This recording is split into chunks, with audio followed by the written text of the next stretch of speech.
Hi, today we have Dr. Michelle Corfield in our studio, a woman who is on mission to advance First Nations people and all members of a community at large.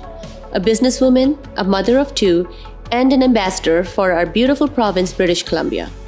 She is from Ucluelet First Nations, which is a local First Nation word meaning safe harbor, and has one of the most stunning landscapes in Canada. I'm looking forward to diving in with this conversation with you, Michelle. And I want to learn how this conversation of the growth, your struggles, and the experiences you had. And I'd like you to share your insights with us and the community so we can all learn and grow together. So welcome. Thank you. Thank you for having me. You're welcome. And I have read about you. I've met you a number of times, and you inspire me. You are one of those women, that's why I want you to bring here, and I want you to have this conversation about you. Let's talk about your childhood. All right. So tell us about your childhood and who you are. So, like you said, I come from Ucluelet First Nation. However, I've never lived in Ucluelet. I've lived in Nanaimo my entire life, and I was the product of my parents, which my mother was First Nations, and my father was Welsh. And so we lived primarily the first few years in Cedar, which is a little bit outside of Nanaimo on a farm, and we raised sheep. And then my parents decided that we had to move to town so I could go to school. And so we moved into Nanaimo, and that's where I've been ever since. So my childhood was a little different than most, being that my mom was First Nations, but because of the fact that she married my dad, she lost her status. And how do you not if you're born a First Nations person, all of a sudden, because you've married someone, does not take that away from you. However, the government legislation did, and so she lost her status. And so when I went to school, I was just, one of the kids going to school with everybody else, not knowing at that time the stigma attached to being First Nations. Yeah. And it was only later, as I got into grade 8s and 9 and 10, that you really felt what it meant to be First Nations and the stigma attached to that. And now you talked about the stigma. Let's talk about it, because you mentioned that your mom was a residential school survivor. Yeah.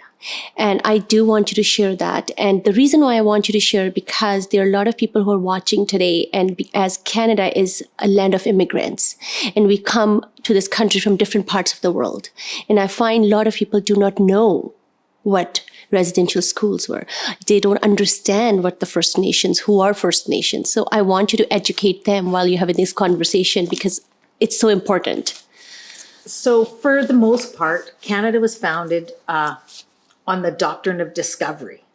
So that meant that nobody was here. Terra nullius, the land was empty, which is so not true. So even in the courts today, it's based on the premise that First Nations were not here, that they somehow discovered us. So when we talk about residential school, we have to understand first what happened. And that is the doctrine of discovery has shaped our country, which led to the creation of the Indian Act, which is the act by which First Nations are governed. So First Nations people are governed under this Indian Act, which actually has them like children of the government.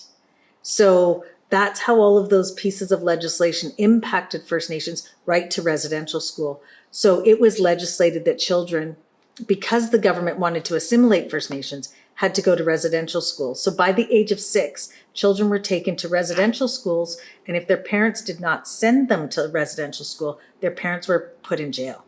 So it was illegal not to send your children. So no matter what, parents were sending their children.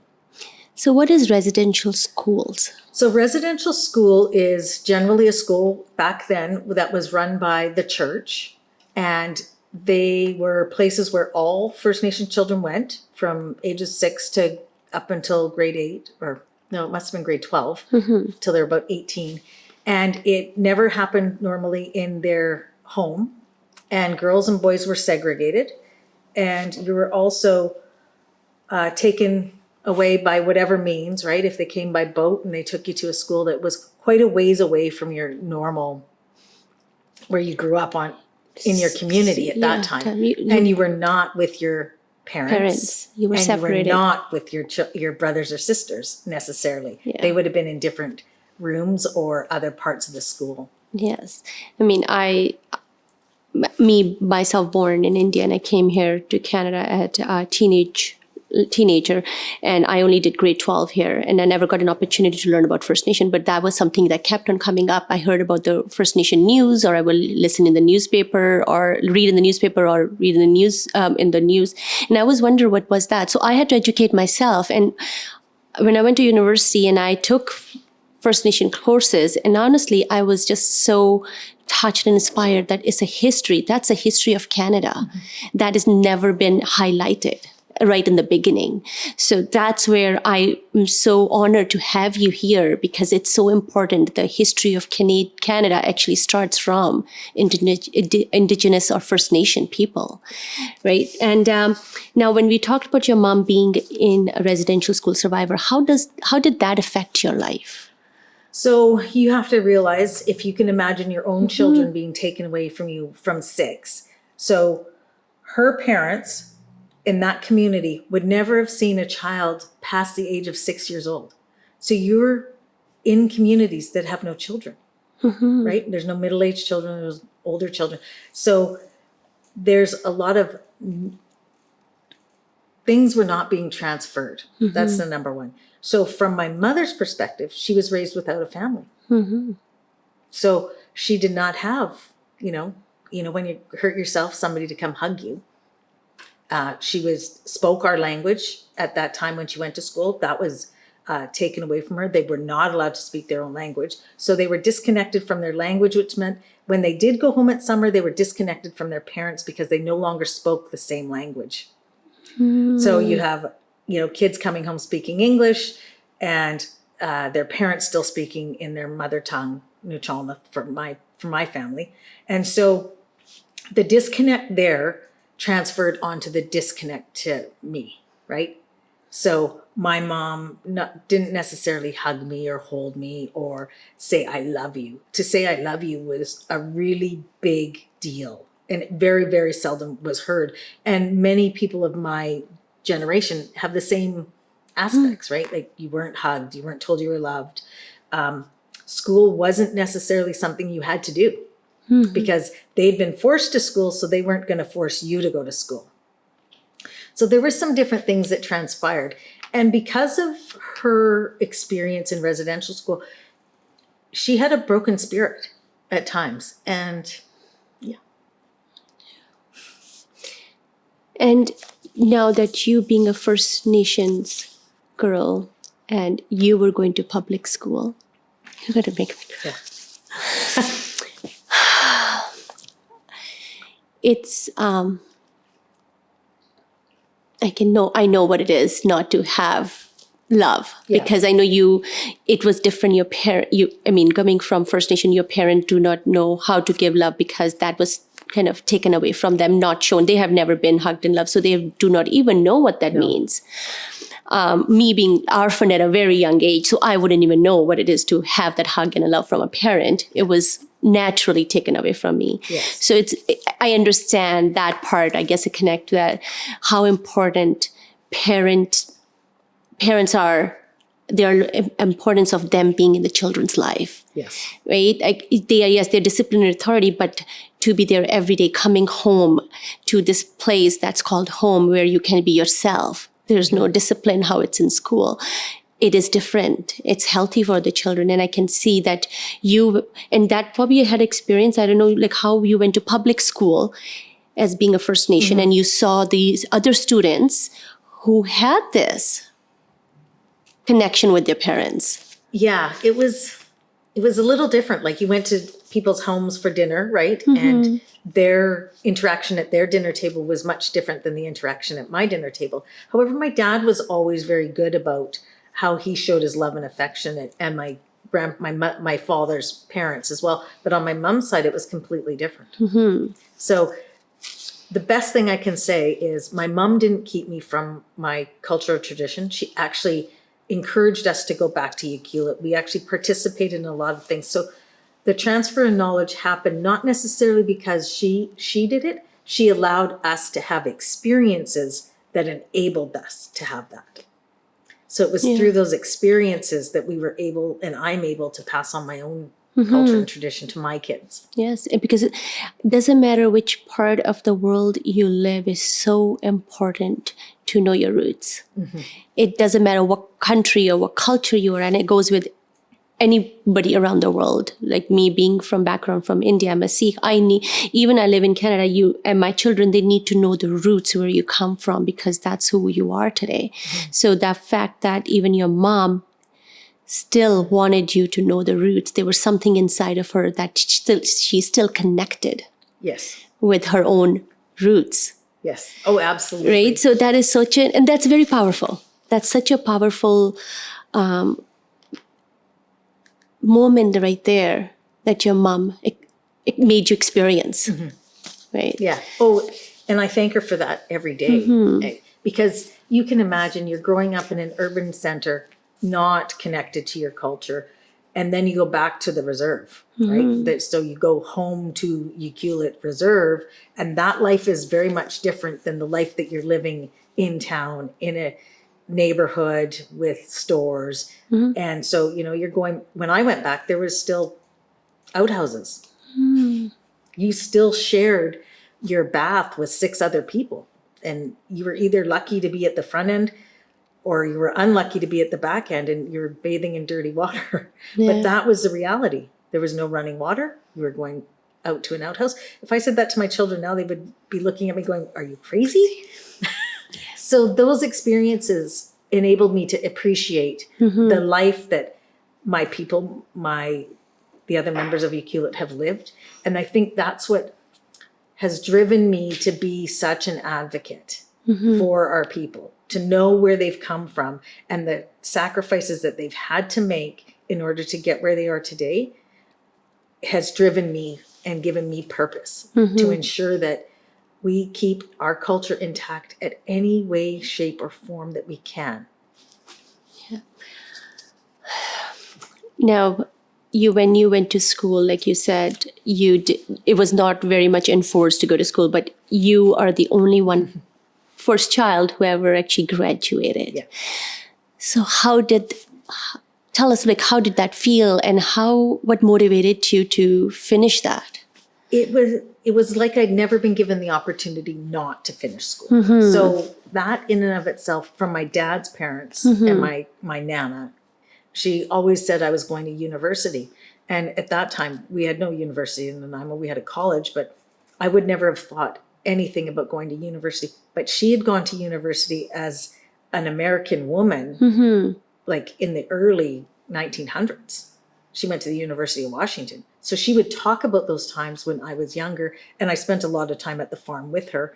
So that's where the inspiration to finish school and to get an education came from, is because she drove that home in me. And she also enabled experiences to happen. She took me to Europe, when I was 15. But being a First Nations person in school up until grade 7 wasn't any different. Like you say, Canada's built on immigration. Well, the whole school was a multicultural melting pot of all kinds of cultures. But once you get to junior high and high school, it's much different, because then we became segregated. We had to take separate courses, First Nations courses. So we would, instead of going to social studies, we had to go to Indigenous studies or First Nation studies. So from grade 8 to 11, that we took those courses. So they were different than other kids. So you started to see that segregation, and you started to see discrimination. Right? Within Because the school system. You're a dirty little Indian. You're going to amount to nothing. You can be a waitress. Teachers would tell you that. You're a dirty little Indian. You will amount to nothing. You can be a waitress. That's what you can aspire to. And that's coming from the teachers. Yes.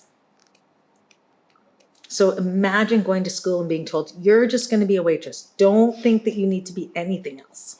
And do you think anything has changed today? Sadly, no, because when I talk about STEM, and the importance of science and math, those courses are still not being taught at the same level to First Nations and Indigenous students as they are to non-Indigenous students. An example of that, my daughter went to public school till about grade 9. And when they tried to divert her to basic math, I forget what it's called. And I said, what are you doing? And I went there and I said, you're not moving her to basic math. She needs to take principles of math. Yeah. And they, no.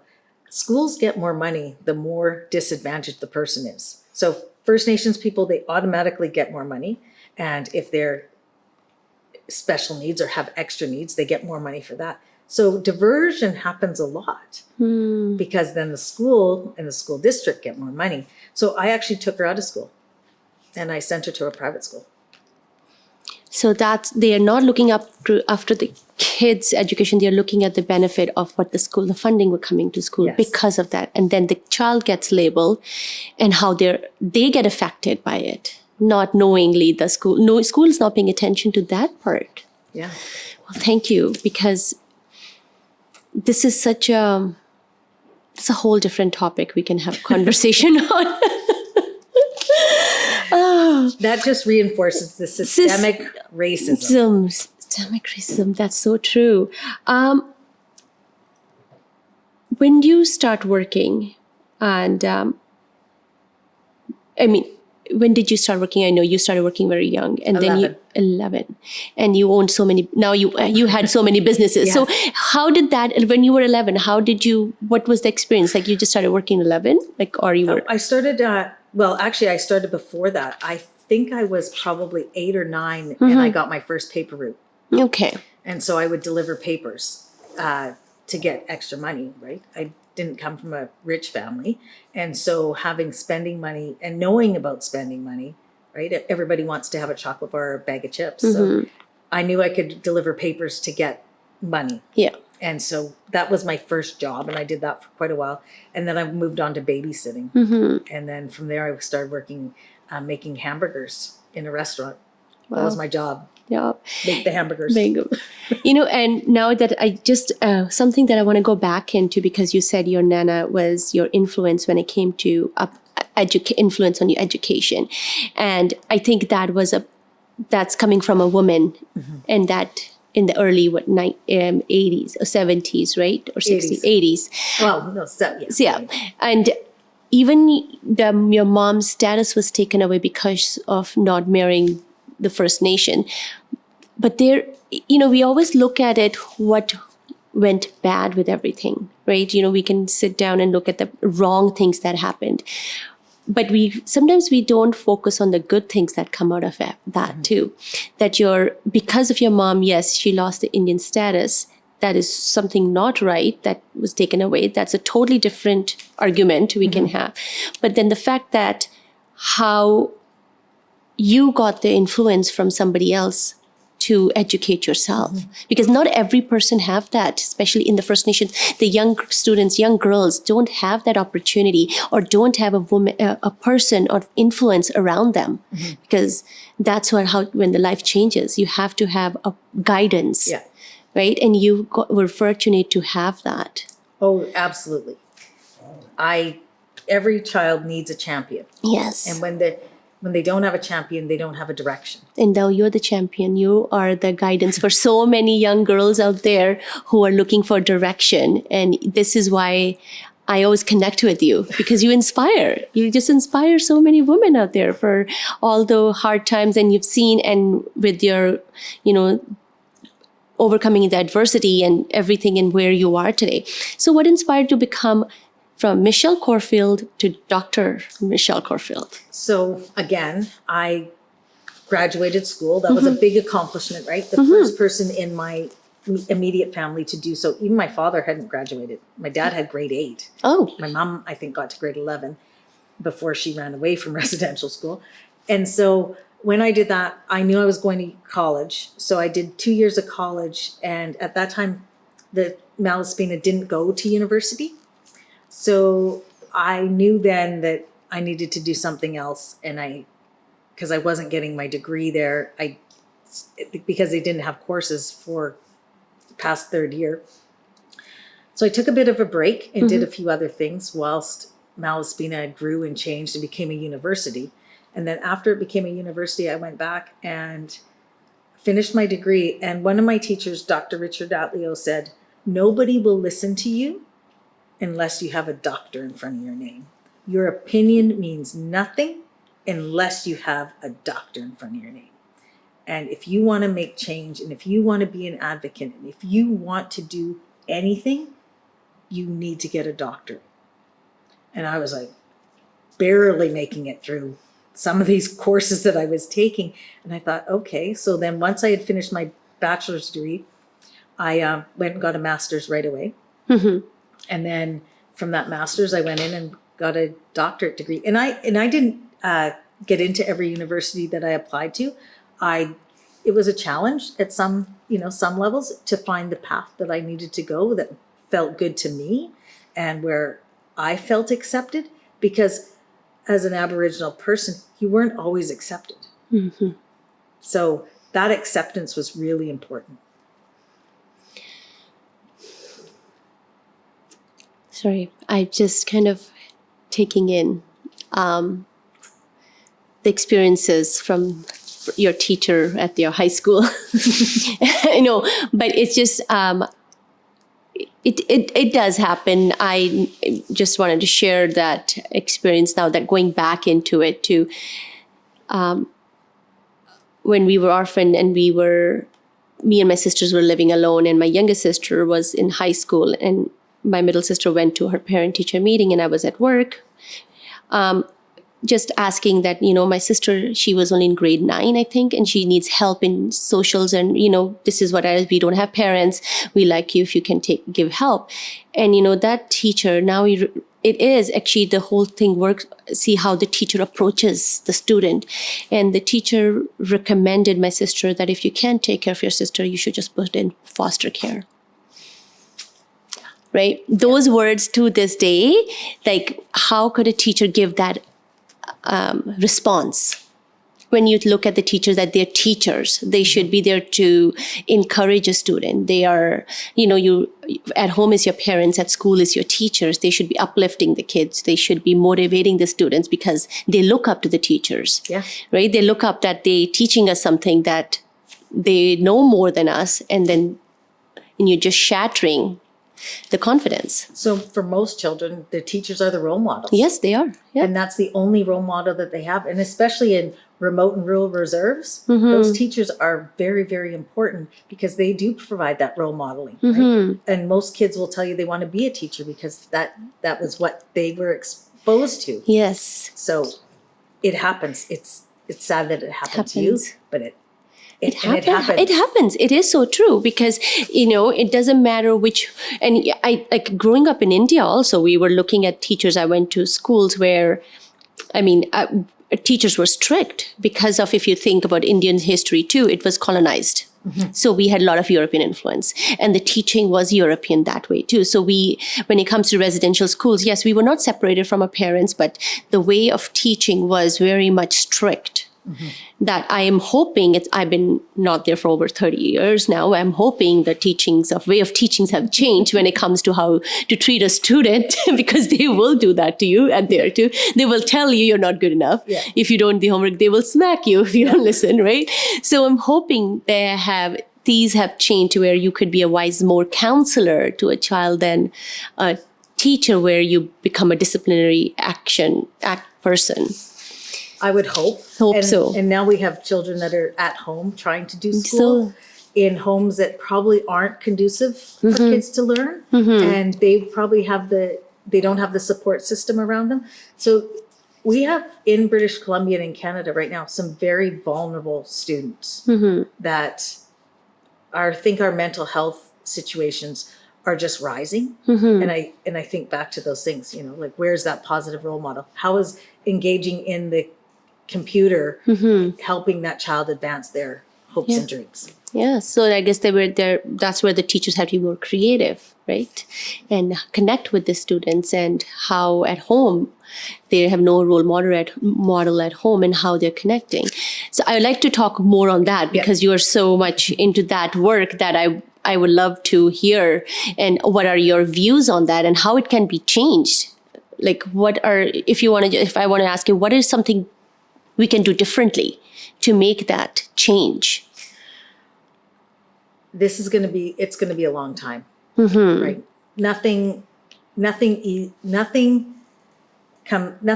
good is easy. Yes. So things have to change right from the ground up, right from how the government treats people, right? I think we have to address systemic racism. It is in all of our institutions, and we have to find ways to address that, because every single Canadian, unless you're First Nations, Inuit, or you're an immigrant. Your family came to Canada based on an immigration policy to a better life. Yes. Or whatever it was that drove your family to come here. So we all share that same experience. And I think if we can start with that same experience, like having people understand that, 5 generations ago, my family came over. They came on this ship. And I think we don't spend enough time talking about our history and who we are as Canadians, let alone First Nations. Yeah. So I don't know if you agree to that, because sometimes I find that even when you look at the Canadians, when I was growing up, I had a lot of friends who were not my same community, my same culture. But I had found like a lot of kids who were like, I'm turning 18 or I'm turning 19, I have to move out. Right? That separation was there. So I don't know, like when it comes to people not realizing that but that colonization of separation still continued in other cultures too. Yeah. Right? Because as family, you're supposed to live together. The child's supposed to live together with the parents till they're on their own feet and help the family. But right away, when the child turns into an adult, or even before that, parents can right away, you can leave. You can and that's why we have, and I don't think anything with mental health. Yes, sometimes you're born, but some actually starts with trauma. Oh, yeah. Like the traumas you have faced and you do not know how to handle it. So then we call it, okay, they are not mentally or stable or something is not. It's not that they're not. It's just something they're traumatized to that experience of that, something that has, like how would I say that? They have been traumatized to an experience that is beyond their control. Their brain was not adult or strong enough to handle that as an adult, like how adults can handle. Some adults can handle, but sometimes I would say as an adult, if we are raised the right way, we have given the right tools, we will be okay. Yes. Because we have the tools in our hands. But as a child, those tools are given by the parents at home or at school. And those tools, that's not given to you how to handle life, that I sometimes feel is not taught enough in school. No, life is not taught well in school. Yes, because those are skills, you have. So I think that's so important. Okay, now let's talk about your children. Okay. About your children, and I know you're very spiritual, and your spiritual journey. Yes. Okay. What do you want to know about my children? Just how you raise, like how you being a mom, going to school, single mom, and how did you raise them, and you went through a lot of with your children's health too, and everything, right? And you still were keeping it together and motivating yourself. And how do you do that? Because a lot of people will get lost and they will give up. And that's what I want to know. Like, what was inside of you that kept on motivating you to not to ever give up since you were a child? Well, right? Yeah. Driven, I guess. Yes. Even my Nuchalnath name means boiling over with brain. So obviously I've been like this for a very long time. My children came, I wanted to have a child. So that was the blessing, right? So I had my first son, Kyle, and loved him. And I was a single parent, and I chose to be a single parent. I had asked my parents if they would help me, and they agreed to help me raise Kyle.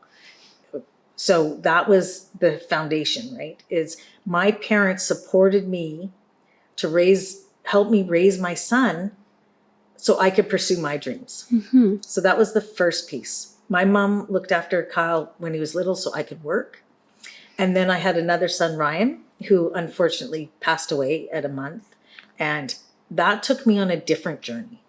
That was where I was probably lost for the most part. And my family still, stood strongly beside me and helped me get through that and looked after my son. And it was in that whole space of me first saying to them, you need to help me, that I was able to go back to university, still be a mom. And then I had another child, Claire, and was still in university. I think I was in my BA, finishing my BA when I had her. And I was going to school, I was working and carried on and went to do 2 more degrees. But I couldn't do that alone. I could only do that with the help of my family. And so it was my mom and my dad that continuously supported me by helping me with my kids. And so that's how we went through. I didn't have daycare, right? I had family, Yes. which is another thing that young people right now don't have. They don't have those parents to look after their children. So those kids are going into daycare. So the kids that are in daycare all the time are not having that same connection either. No. So as adults, my son became very sick. He had plaque psoriasis and ended up with over 90% of his body and ended up on biologics. But what most people don't know is when you have an autoimmune disease, there's often another autoimmune. They come in twos. And so this past summer, the summer before, Kyle was very sick and he had acute colitis. And as a result of that, he lost his large intestine.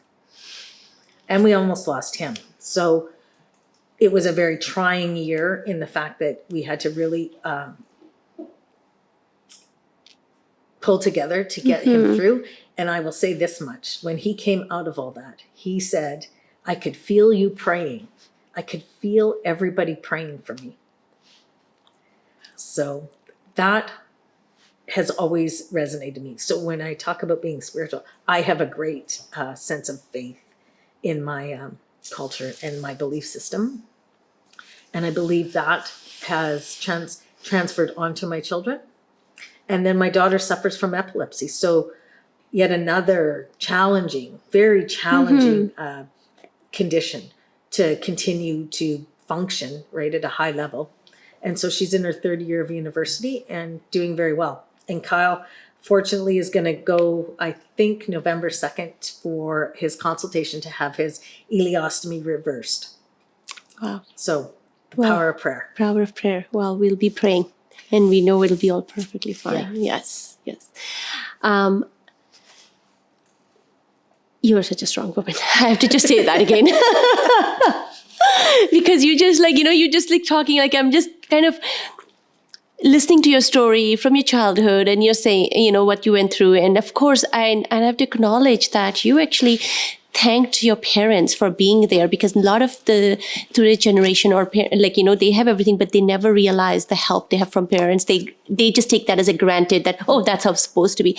But it's a blessing. Not everybody has that. Yes. Right? I didn't have my parents. I raised my children. I don't have parents. So I don't even know sometimes what it is. Somebody was I'm I don't know what it is the parent calling me. I would never know how to pick up a phone from a parent. Yes. But acknowledging that your parents were there to help you and you couldn't have done without them, that is actually a very powerful message right there to people out there who have parents, and to thank their own parents for what they are doing for them so they can succeed.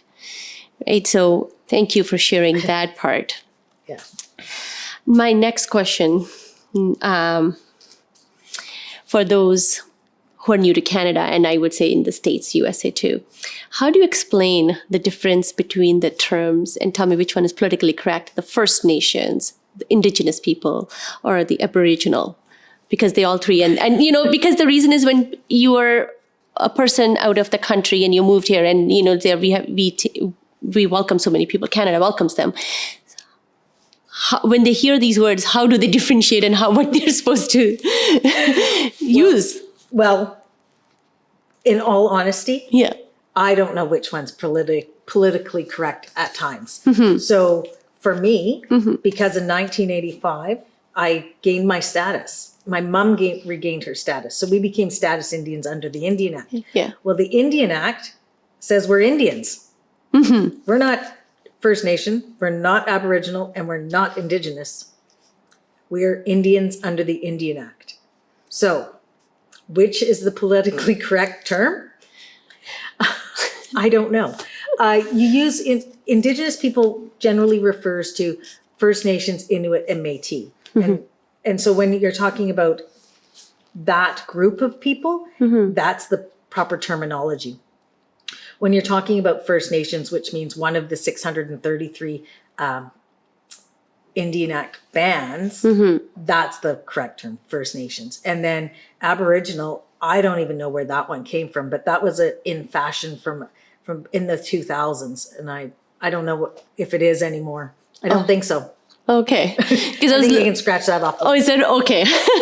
Because I'm like, because I kind of said like, when I was looking at it, I'm like, which one should I use? Like I sometimes personally, who is not being a First Nation, I think I want to be respectful and I do not want to disrespect. I want to make sure, what should I be saying? First Nations or Indigenous or Aboriginal, right? So that's why I questioned you, because I'm pretty sure a lot of people or our audience are questioning that too. We question it. Okay. I know you kind of mentioned this earlier, but I have a question, like you don't decide to lead unless you're impacted by something personally, right? For me, what I do is because of my past.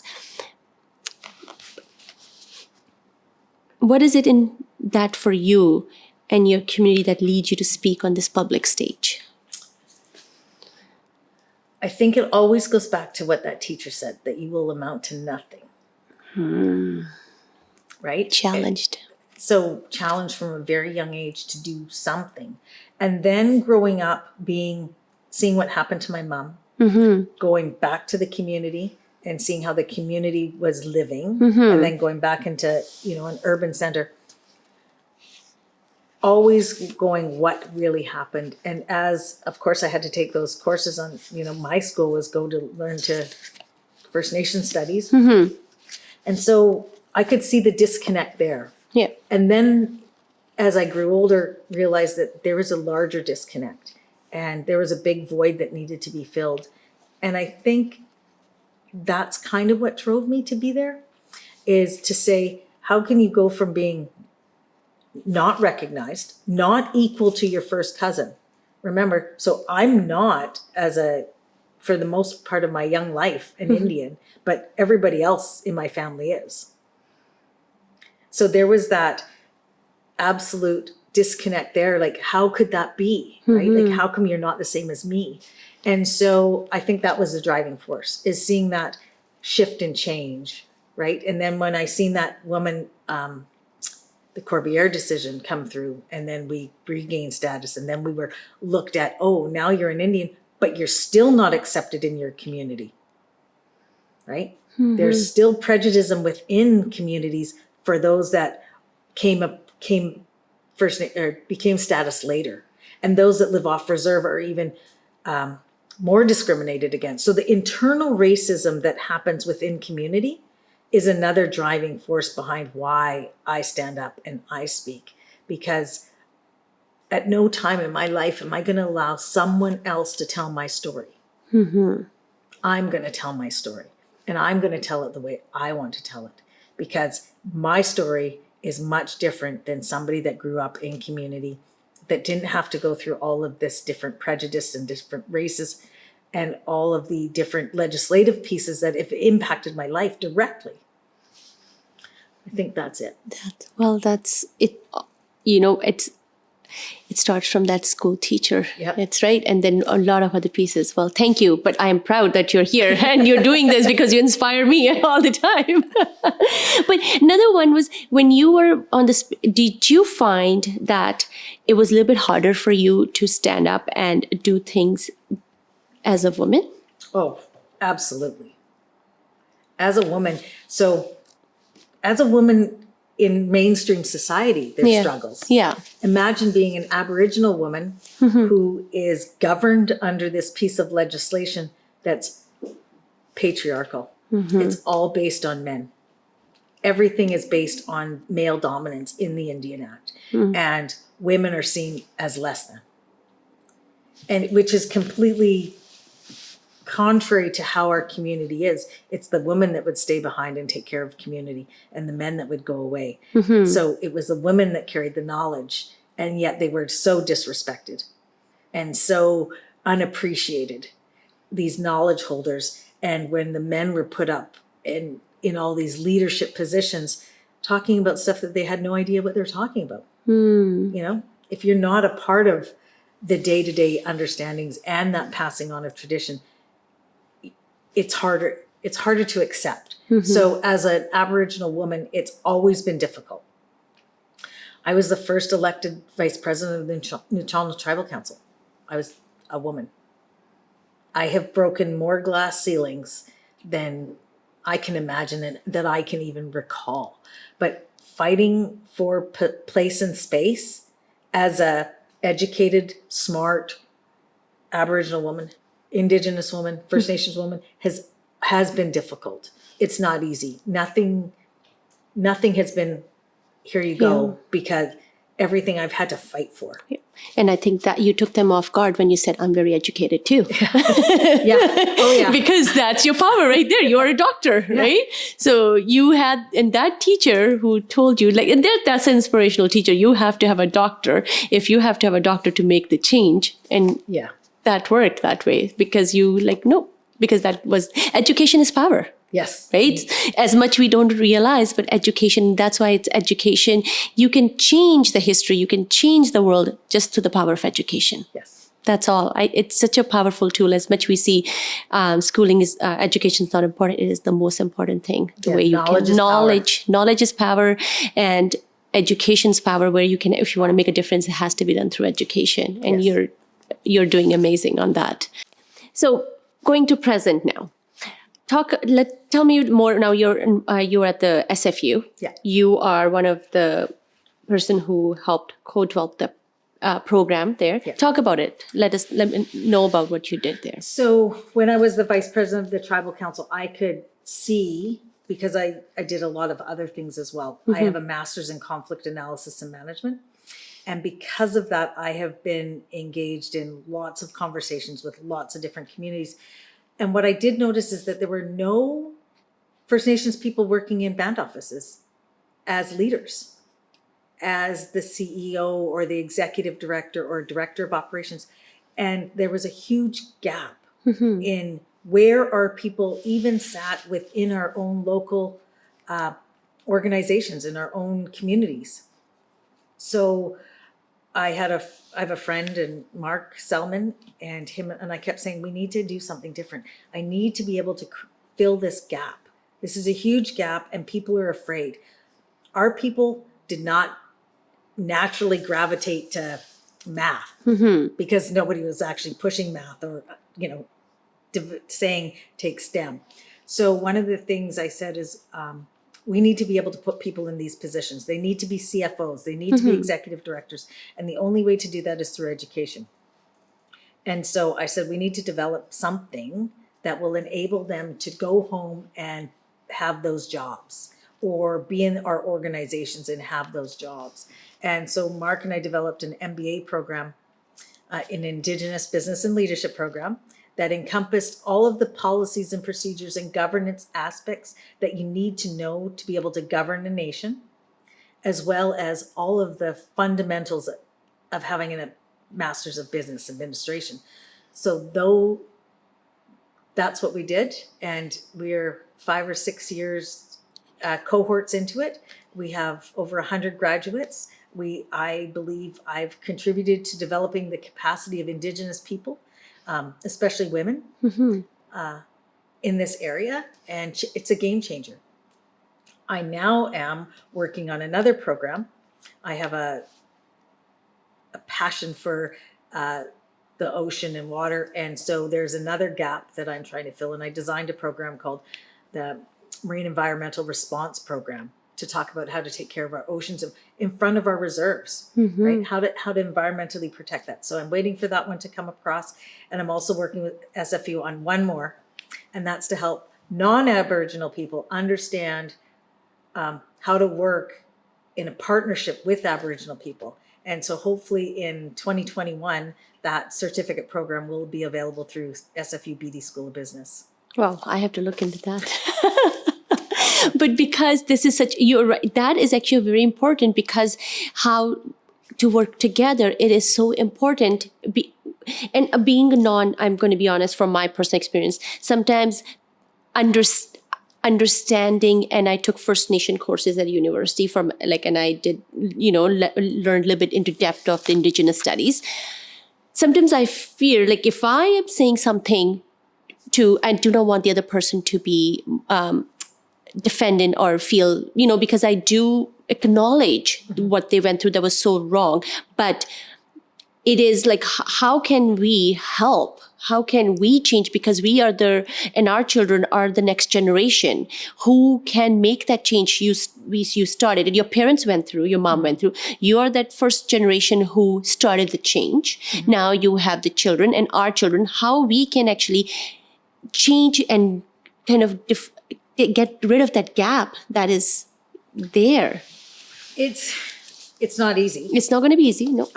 And we have to, what I say now is I don't want to leave the hard work of reconciliation to my children. That work needs to be done this generation so we can be working from the same level playing field. We need to sign treaties. We need to reconcile the past.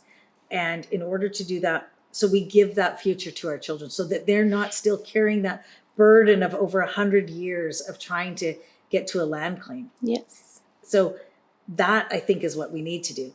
My generation needs to finish the work that's been started so it frees the new generation to do things in a much different way. And not carry the burden from the past. Yeah. And so they cannot go into their future. And I totally agree to that. Because our future generations, our leaders, they are the future. They should be going, everybody just think everybody's equal. There shouldn't be no segregation. There should be no separation. And it's so important, not just First Nations, but as citizens of Canada, I think everybody is equally important to this work. They should be all in together to support and make this happen. Yeah. And whichever way I think that's a message we need to send to all the Canadians here. Yeah. We've done enough. We've been studied enough. It's now time for action. And the biggest part of the action has to be on part of Canada. They have to want to reconcile. Yeah. They have to want to close these deals and enable First Nations to move out from that childlike relationship into a free relationship. Yes. Not holding back. Yeah. And what are you doing going forward? I know you're putting you're saying the new program, but what else you're doing for going forward? So because of COVID, I've got to pivot like everybody else. I've got to change my practice to be a little bit more relaxed. And I get to be kind of the elder now and choose what I like to do. So I have spent a lot of time on boards and I'm fortunate enough to have been selected and appointed to boards. So I'm right now on Fortis board and I'm enjoying that thoroughly. I like the learning and I, again, the first Aboriginal woman to be on a Fortis board, just like when I was on the College of Physicians and Surgeons. I was actually the first Aboriginal person, but the first First Nations woman as well. Wow. So that work has been really good. Designing new programs. I've started some new businesses, trying to not be so dependent on my physically doing the work every day, like having to show up myself, trying to diversify my portfolio a little bit. Yeah. And you talked about being on boards. And I've been served on a few boards. And I just like to have this conversation and your insight, how important it is for women to be on the boards. Women are 50% of this country. We need to make up 50% of the board structures as well. Yes. Because you can't be making decisions about us without us. Agree. And It doesn't matter what it is. It doesn't matter at every single level. You can't be making decisions about us without us. That applies to being an Aboriginal, First Nation, Indigenous woman, as well as being a woman. And that is something I think we all share together, is we have a different perspective, a different way of being, and we need to be well represented. Yes, and I think a lot of women out there are hesitant or they don't even have the knowledge that they can be a part of the board. Like if you have the education, you have the experience, your insight is so important to and be a part of a board locally, wherever you are in your community. I mean, you can search on the internet how to be on boards, but there are a lot of boards who are looking for women to be there. Oh yeah, there's a ton of not-for-profits in every community. That's a good place to start, is right there with a not-for-profit. Find somebody that's got a small society that needs some help and that you have some passion towards. Yeah. And I think you'll find yourself in a position to create change. Yes. Well, thank you, Michelle, for coming and giving your insight of your life and the education and teaching us and, me and the audience about the First Nations and all the work you do in our community. And I'm inspired by you, but there's something that I always felt that I have to acknowledge and tell you, that even your past, where you came from, First Nations, your mom went to residential school, you did not let that define your present. No. And you're not going to let that define your future, because that is so powerful. And I want the future generation and the audience who are watching that we cannot live in our past. We cannot change it. We can only make it better by living beautifully in our present. Yes. Accept it and move on. Accept it and move on. So what are the words of wisdom you like to give the audience and the young girls who are watching you, and the women who are watching you? Don't give up. Yeah. Believe in yourself. Have that confidence in yourself. Self-confidence, I think, is so easily taken away. We have to build each other up, not take each other down. And I think that's the biggest message I can give. Believe in yourself, love yourself, accept yourself, and be yourself. Be yourself. Well, thank you. All right. Thank you so much, Michelle. Thank you. Thank you for watching. Leave a note in the comments and I would love to hear from you. To find links and additional resources from the show, visit amangill.com. See you on the next episode, and until then, stay inspired.